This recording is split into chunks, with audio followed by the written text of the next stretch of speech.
Hello everyone, स्वागत है आपका मेरे यूट्यूब चैनल पे। आज हम चैप्टर वर्ब को डिस्कस करेंगे। देखिए, वर्ब क्या होता है। स्क्रीन में आप देख सकते हैं कि किसी कार्य का होना वर्ब दर्शाता है। वर्ब मतलब होता ही क्रिया है, यानी जब हम कोई काम करते हैं, हमें किसी काम होने का एहसास होता है तो उसे हम वर्ब यानी कि क्रिया कहते हैं। सिंपल सा डेफिनेशन इसका है, it is a doing word, यानी हमें कुछ एहसास हो रहा है होने का, बस उसी को हमने क्या कह दिया, वर्ब कह दिया। वर्ब को जब हम डिवाइड करते हैं तो दो कैटेगरी में डिवाइड करेंगे, हेल्पिंग वर्ब और मेन वर्ब। जैसा कि आप जानते ही हैं कि जब भी हम कोई मूवी देखते हैं तो उसमें एक हेल्पिंग या सपोर्टिंग हीरो होता है और एक मेन हीरो होता है। अब आप ही बताइए, क्या कोई मूवी बिना मेन हीरो के बन सकती है?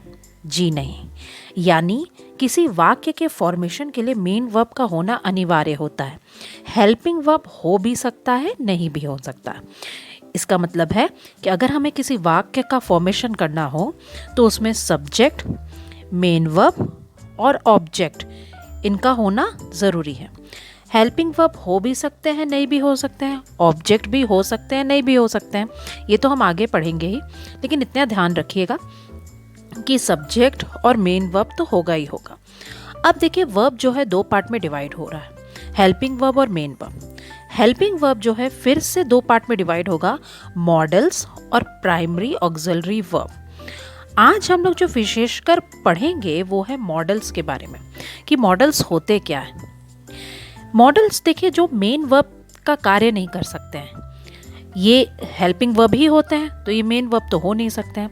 इनके बाद हमें मेन वर्ब की आवश्यकता पड़ती है। आपने देखा होगा, can, could, may, might, should, ought to, will, shall, ये सब मॉडल्स होते हैं। तो मॉडल्स के भी कुछ नियम होते हैं। मॉडल्स एक इतना इम्पोर्टेंट चैप्टर है कि इसके हेल्प से ना आप बहुत तरह के सेंटेंसेस बिना टेंस को पढ़े ही बना सकते हैं। अब मॉडल्स भी दो पार्ट में अगर हम डिवाइड करें तो एक है कंप्लीट मॉडल्स और एक है partial modal. Can, could, may, might, shall, will, would, should, must, ought to, ये कंप्लीट मॉडल्स है, यानी ये मॉडल्स के पूरे क्वालिटीज़ को लेते हैं। और यूज टू, नीड, डेयर, ये पार्शियल मॉडल्स हैं। हम ये आगे पढ़ेंगे, ठीक है। अब हम आते हैं नेक्स्ट टॉपिक में कि मॉडल्स जो हैं उनके क्या क्या फीचर्स होते हैं, यानी आप कैसे पहचानेंगे कि मॉडल्स को अगर हमको यूज़ करना है तो हमें क्या क्या फीचर्स का यूज़ करना होगा, क्या क्या रूल्स को हमें फॉलो करना होगा।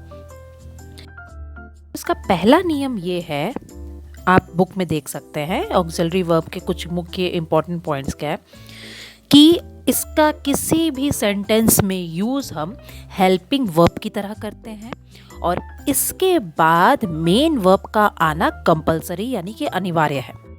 सेकेंड यूज़ ये है कि ये किसी भी नंबर्स, पर्सन और सब्जेक्ट्स के साथ एक जैसे रहते हैं। सबसे बड़ा प्रॉब्लम तो यहीं सॉल्व हो गया, ये अपने फॉर्म्स को चेंज करते ही नहीं है। Example, I can help you, he can help you, दोनों के साथ कैन का ही प्रयोग हुआ है, यानी ये सभी के साथ एक जैसे ही रहते हैं।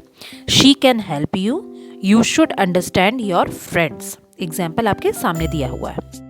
और तीसरा नियम ये है कि यूज्ड और ऑट के बाद 2 + V1 यानी कि इन्फिनेटिव का प्रयोग होता है। जैसा कि आप देख सकते हैं स्क्रीन में लिखा हुआ है, we ought to respect our parents, ought के बाद to respect, and the second one is he used to come late. तो स्टूडेंट्स, आज मैंने आपको ये बताया कि मॉडल्स क्या होते हैं, वर्ब्स क्या होते हैं और मॉडल्स के बारे में कुछ इंपॉर्टेंट पॉइंट्स। अब नेक्स्ट क्लास में हम मॉडल्स को शुरुआत करेंगे, चैप्टर पढ़ना शुरू करेंगे, जो कि पहला पॉइंट रहेगा हमारा कैन और कुड। अगर कोई भी कंफ्यूजन हो तो कमेंट बॉक्स में ज़रूर बताएं, आपके सॉल्यूशन आपको ज़रूर मिलेंगे। Thank you for watching and share the videos. Thank